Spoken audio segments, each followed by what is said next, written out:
Alright, what is up everyone? Welcome back to the channel. If you've been building with LLMs for a while, you've probably heard the phrase, just add RAG. And honestly, fair. Retrieval augmented generation is one of the most powerful patterns we have today for grounding LLMs in real, up-to-date knowledge.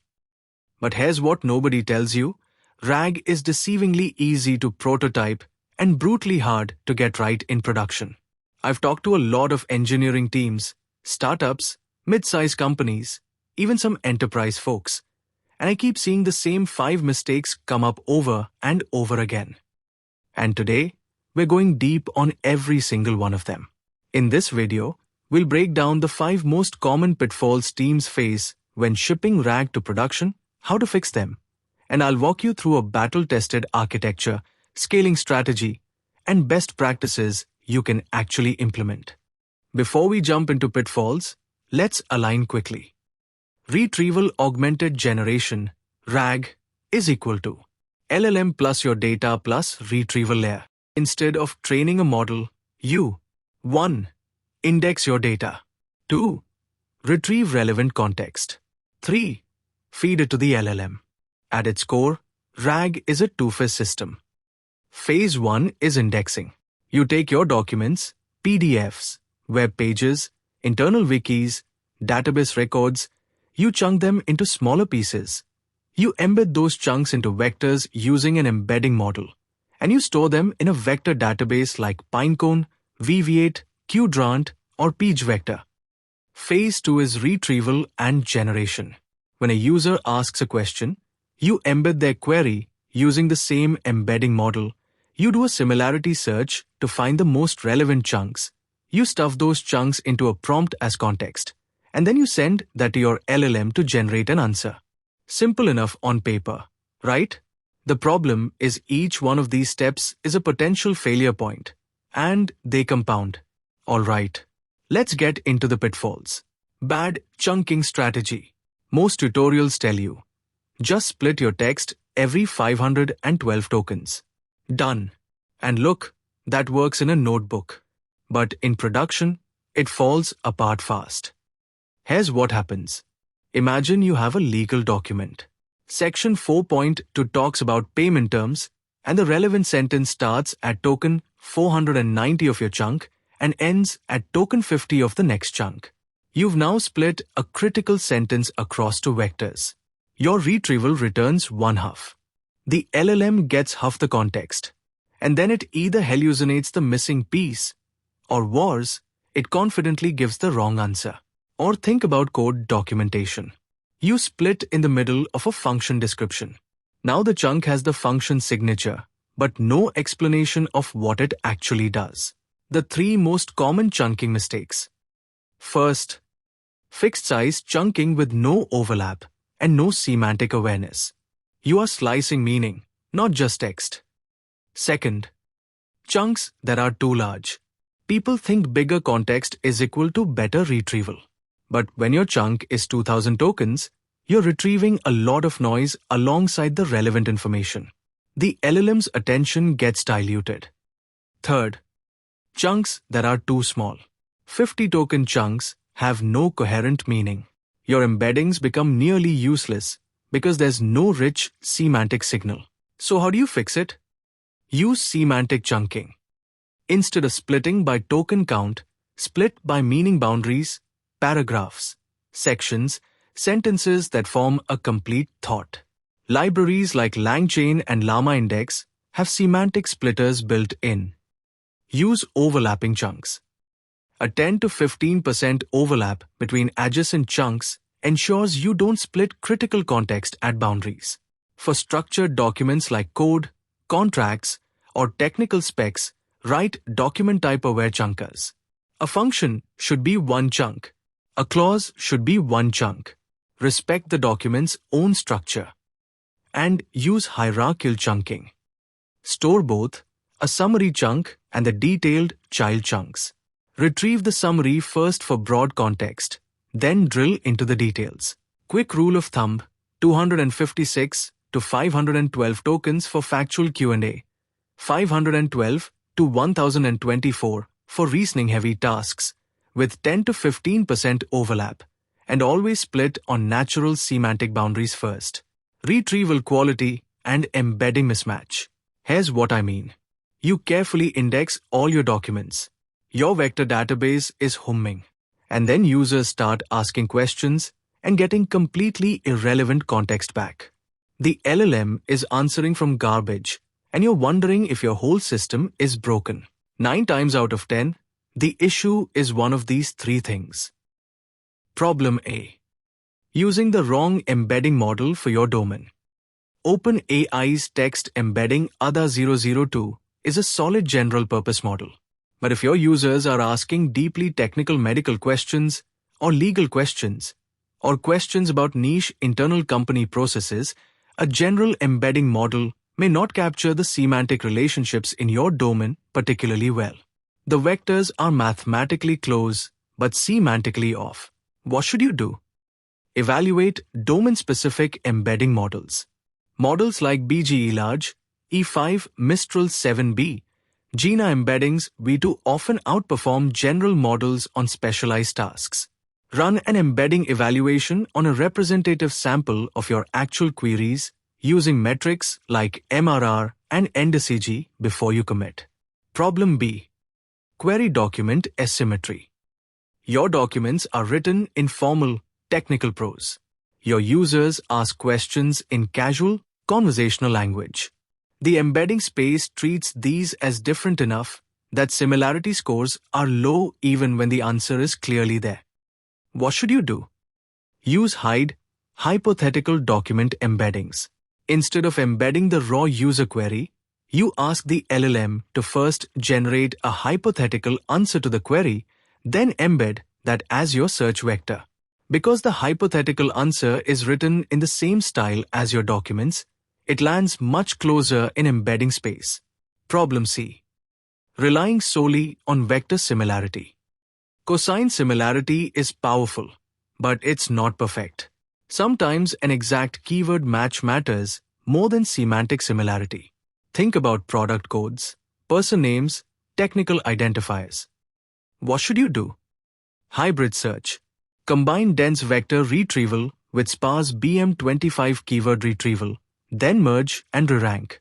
Most modern vector databases, Weaviate, Qdrant, Elasticsearch, support hybrid search natively. Add a cross-encoder re-ranker like Cohere re-rank or BGE re-ranker as a final step. Your retrieval quality will jump significantly.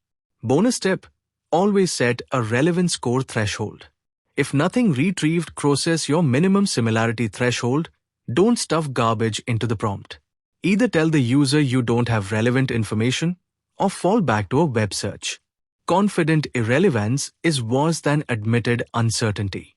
Context window mismanagement. This is where teams start celebrating because retrieval is working. They bump up their top K from 3 to 20 to get more context, and then their answer quality actually drops.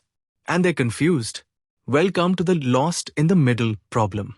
There's solid research showing that LLMs pay the most attention to content at the very beginning and very end of a long context window. Information stuffed in the middle gets systematically underweighted. So if you retrieve 20 chunks and shove them all in, the answer buried in chunk 11 of 20 is probably getting ignored. The 3 sins of context management. 1. Too many chunks, no re-ranking. You retrieve top 20, dump them in order of similarity score, and hope. Don't do this. 2. No compression. Each of your 20 chunks is 500 tokens. You're burning through context and potentially hitting token limits before even getting to the LLM's answer. 3.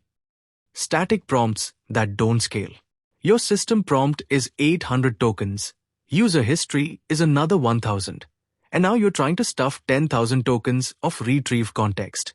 You've overflowed and the LLM is silently truncating. The fix: treat your context window like a budget. Step 1. After retrieval, re-rank your chunks. Put the highest signal chunks at the beginning and end of your context block. Bury the lower signal ones in the middle if you must include them. Step 2. Use contextual compression. Ask a fast, cheap LLM, a Haiku or GPT-4o Mini, to extract only the sentences from each chunk that are directly relevant to the user's query. You can cut retrieved content by 60 to 70% without losing the key information. Step 3. Implement a token budget manager. Track and allocate tokens explicitly. X tokens for system prompt, Y for conversation history, Z for retrieve context, W reserved for output. Never exceed the window.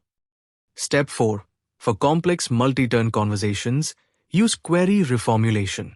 Take the conversation history and compress it into a single standalone question before retrieval. This prevents your retrieval from being anchored on old context that's no longer relevant. The goal is precision over volume. 5 highly relevant, well-placed chunks beat 20 mediocre ones every time. Stale or inconsistent knowledge base. You build a beautiful RAG system. It works great. You ship it. 6 months later, your users are getting answers based on outdated pricing, deprecated APIs, policies that changed 3 months ago, or, my personal favorite, to contradictory versions of the same document. This happens because most teams treat indexing as a one-time event. You index everything at launch, and then life moves on. But your documents don't stay static.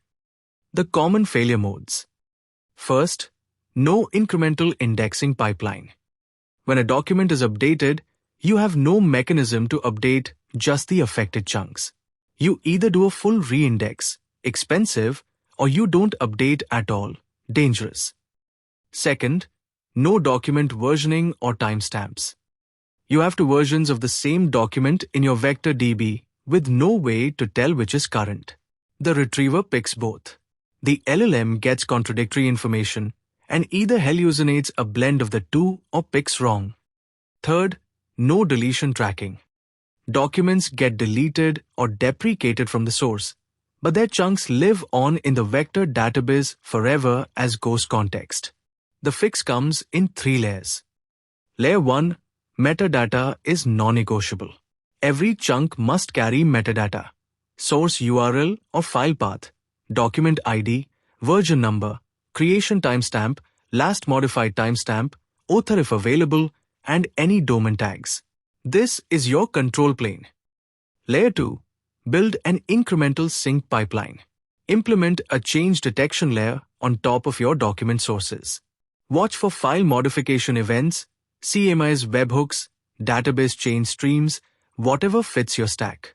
When a document changes, delete all chunks with that document's ID, rechunk the new version, re-embed, and reinsert. This is surgical updating, not full reindexing. Layer 3. Add a retrieval time freshness filter. When you retrieve chunks, optionally filter by last modified date. For high-stakes queries, pricing, legal terms, medical protocols, bias retrieval toward the most recently updated chunks. Deprioritize or exclude documents older than a configurable threshold. Bonus, add a document confidence score to your response. Surface the source and its last updated date to the end user. Transparency builds trust and lets users know when to verify. No evaluation and observability. This is the most common thing I see. A team ships a RAG system, it seems to work, and their monitoring is basically wait for users to complain. That is not a strategy. That's hope. Without proper eval and observability, you cannot answer. Is my retrieval actually finding the right chunks? When retrieval quality degrades, how quickly do I detect it? Is my answer quality consistent across different query types? Which part of the pipeline, chunking, retrieval, re-ranking, generation, is the bottleneck? What do you need to build to solve this problem? Retrieval metrics. Log every query alongside the retrieved chunk IDs, their similarity scores, and their sources. Track hit rate, how often the truly relevant chunk was in your top K. Track MRR, mean reciprocal rank, when in the result list does the right chunk land. Answer quality metrics. Use an LLM-as-judge approach. After generation, Run a lightweight evaluation prompt that scores faithfulness. Is the answer grounded in the retrieve context? Relevance. Does the answer actually address the question? Context utilization. Did the LLM use what you gave it? Latency and token tracking. Track end-to-end latency broken down by stage, embedding time, vector search time, re-ranker time, LLM call time. Track token consumption per request. This tells you where to optimize and lets you forecast costs before they surprise you. Feedback loops. Implement thumbs up down on every response. That's a label. Log it against the query, the retrieved chunks, and the generated answer. Over time, this becomes a golden evaluation dataset you can use to benchmark RAG improvements. For tooling, LangFuse, Traceloop, and Array's Phoenix are excellent open-source options. Ragas gives you out-of-the-box RAG-specific evaluation metrics. Pick one, integrate it early, not as an afterthought.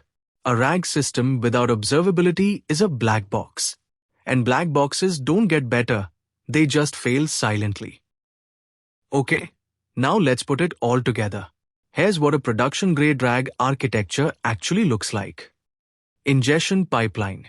Documents come in through source connectors, file storage, web scrapers, databases, APIs. A change detection layer identifies new or updated documents. A document type-aware chunker applies the right strategy per content type with overlap. An embedding model creates dense vectors. Metadata is attached at the chunk level. Chunks are upserted into your vector store, replacing old versions, not appending. Query pipeline. The user query goes through query reformulation for multi-turn contexts. You run hybrid search, dense plus parse, simultaneously. A cross-encoder re-ranker reorders results. A context compression step extracts only the relevant sentences. A token budget manager assembles the final prompt within safe limits. The LLM generates the response. An evaluation layer scores it.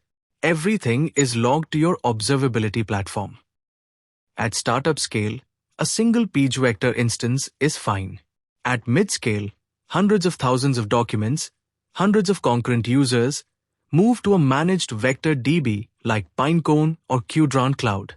At enterprise scale, you're looking at dedicated embedding servers, multi-region vector clusters, and a full MLOps pipeline around your embedding and re-ranking models. Alright, rapid-fire best practices before we close out. Always evaluate your embedding model on your data before committing. Don't assume the leaderboard winner is right for your use case. Version your vector index the same way you version your code. When you swap embedding models or change chunking strategy, that's a migration. Add a relevance threshold. If nothing scores above it, say you don't know. Silence beats hallucination. Test with adversarial queries, questions designed to retrieve wrong context. Know your system's failure modes before your users do. Always include source attribution in responses. It builds trust and lets users verify. And please, add a guardrail layer. Check that the final answer is actually grounded in the retrieved context before sending it to the user. One faithfulness check can save you from a lot of embarrassing confident nonsense. And that is a wrap on this video. I hope you have learned something new today. I hope you were able to understand the 5 biggest pitfalls that can happen when you are working with RAG in production. How do you scale and how do you observe things?